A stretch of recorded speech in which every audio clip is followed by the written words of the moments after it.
You have betrayed me to be with an animal! Hello everyone and welcome back. So today we're going to take a trip back to the UnderWorld series and take a look at why Viktor passed the sentence of execution on his own daughter Sonja, how it affected him, and what it meant for the vampires as a race to have to execute one of their own. We'll take a look at all aspects that contributed to Sonja's death while analysing the surrounding environment also. All this information is taken from the prequel movie UnderWorld: Rise of the Lycans, with reference to the accompanying novel of the same name. So, let's go back to the beginning and take a look at why Viktor passed the sentence of execution on his own daughter. Before the events of the first movie UnderWorld, which showcases the centuries-long battle between the Lycan and vampire races, the Lycans were actually enslaved by the vampires for protection during the day and also to aid them in fighting the werewolves, a less evolved first-generation feral creature with no sense of humanity. The first Lycan, Lycan, was born in captivity from a werewolf, thought to have been pregnant before it was turned. Viktor, the vampire elder and leader of the council, decided to domesticate the Lycans since they could return to human form, unlike the werewolves. This proved very effective for guarding the castle during the day. Viktor took a liking to Lycan, giving him preferential treatment and looking upon him as a son. However, despite this treatment, Lycan was still not above the rules to keep his species in check, sleeping in the dungeons and wearing the spiked collars to prevent any transformations without the council's approval. Viktor and the Vampire Council still looked upon the Lycans as a subpar species, a creature that was beneath them and should be treated as such. He did not approve of any sort of socialization and certainly frowned upon any idea of interspecies breeding, something that would not even cross his lips. The thought disgusted him so much. Viktor's daughter Sonja was a pure-blood vampire, meaning she was born to two vampires conceivable. This was a rarity, but it did happen. Sonja was headstrong and bred to be a warrior, becoming the most skilled fighter of all the vampire guards. As she grew, she, like her father, took a liking to Lycan. However, over time, their friendship soon turned romantic and the two became a couple, marrying in secret and spending their time together in the shadows as to not be seen or to be discovered, something which would have had drastic consequences. I think my favourite part of this movie as a whole was the fact that we got Sonja's entire story. It wasn't something that was absolutely necessary, but still, it was always enjoyable to have more light shed on characters from the past who helped shape the outcome of the whole story. And well, with Sonja, her death literally started the entire vampire Lycan war. Anyway, as the decades passed and more Lycans were forcefully made, tensions slowly began to build, with those in captivity becoming frustrated at the treatment by the vampires. It became apparent to some that things were not as they seemed in regards to Sonja and Lycan's relationship.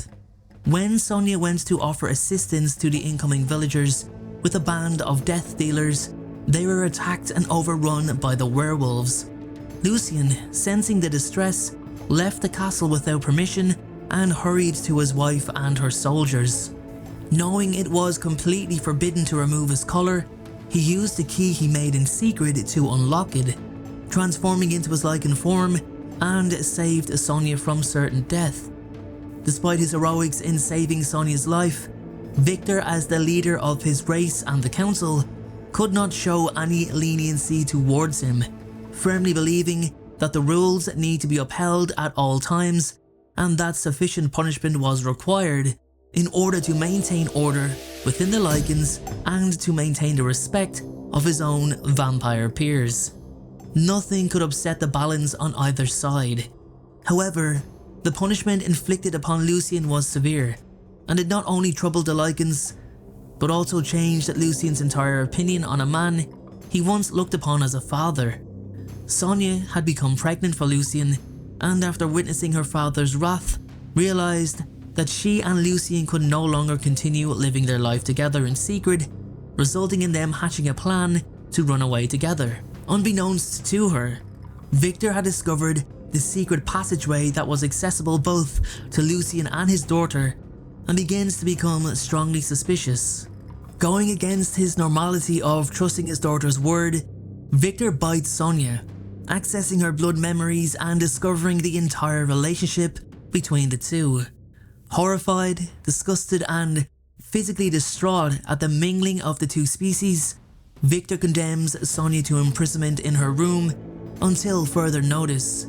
Lycan manages to escape with several Lycans, but later returns for Sonja, resulting in the two fighting their way out of the castle until they reach the courtyard, where Viktor is lying in wait with the other death dealers. Sonja bests her father in combat, but is unable to kill him due to the bond and love they share for each other. Placing his hand on her stomach, she informs him she's pregnant in the hope of changing his mind on the unnatural union. This turned out to be a massive error of judgment, as it sends Viktor into a more horrified state, and he sentences them both to judgment. Lycan is marked for death with quick decision, but Sonja pleads her case before the council, highlighting the contributions to the protection and safety of the castle, in addition to only defending herself when explaining her killing of her own kind. The council all take a vote on Sonja's fate, with an overwhelming majority in favour of the maximum penalty of death. Viktor himself gives his own vote. Coldly voting in line with the other council members, Sonja is then taken to a room and tied to a pillar, while Lycan in the same room is chained to the floor, forced to watch as an additional punishment for impregnating a vampire of Sonja's high blood status. The dome of the room retracts and exposes Sonja to the ultraviolet light of the sun, turning her to ash and killing her in the process. Lycan, with the power of the full moon, manages to transform to his Lycan form, grabs Sonja's pendant, and escapes. The death of Sonja is something that haunted Viktor for the remainder of his days. He held himself extremely well when passing her sentence and entered the chamber after her death, quite calmly too, not showing any emotion whatsoever. Inside, he was broken. His own daughter, who he had raised for close to 200 years, now dead by his own order. But why? How could he allow such a thing to happen? Why did he really kill Sonja? Well, it was never a question of love with Viktor. He loved his daughter more than anything, adored her, cherished her. He wanted her to rule alongside him on the council, as she was always destined to do. The issue for Viktor was that there was something far more important than Sonja. Well, only one thing more important, and that was the safety, growth and prosperity of the vampire race.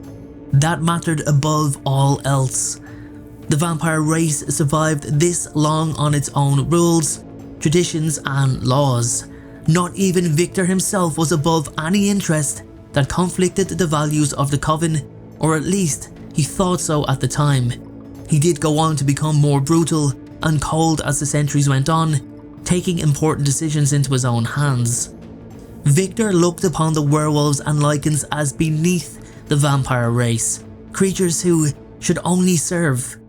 For his own daughter, to not only socialize but also marry and conceive a child with a Lycan, in addition to killing her own kind to escape and begin a new life with their what would be mixed-blooded hybrid child, well, that was the ultimate insult to everything that the vampire itself stood for. This mattered far more than love, mattered far more than father and daughter. This was truly unforgivable. He knew that not even he could protect Sonja from the consequences of such dire actions. He knew that the Vampire Council would also lose respect for him if he tried in any way to make some sort of an excuse to warrant her freedom, which in turn could jeopardize his position as council leader. By enforcing the law so strictly, even against his own daughter, he solidifies his position as an uncompromising and powerful leader. It is a demonstration of his willingness to sacrifice personal emotions for what he believes is the greater good of vampire society. It also adds a layer of tragedy and complexity to his character. It portrays Viktor as a deeply conflicted figure, torn between his love for his daughter and his duties as a leader. This act is not just a moment of cruelty, but also a reflection of the internal struggle within Viktor, who must balance his personal feelings against his responsibilities and fears as a leader. Viktor, as I said, never really got over Sonja's death, and as a result, tried in every way he could to make up for her loss, especially in Celine, someone who not only reminded him of her physically, but also emulated the fearless warrior traits that she displayed on so many occasions. Still, upon learning of Celine's violation of the chain's command by awakening him, he was more than willing to condemn her to death for her actions, highlighting that he still held the vampire hierarchy above all else.